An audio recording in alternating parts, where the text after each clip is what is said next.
Toto Rakiteng Boyong Songsong Wilujenggan kantor Kecamatan Gunung Pati Kota Semarang.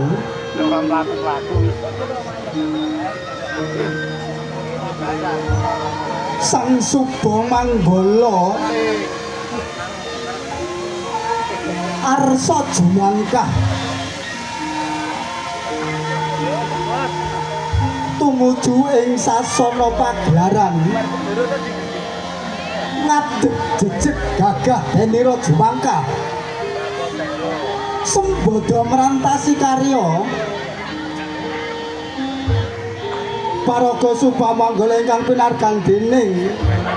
Wong Bagus Dimas Ahmad Solekun kasumbul Nimas Ayu Pindo Hapsari Manitis Magister Kenotarisan Jinajar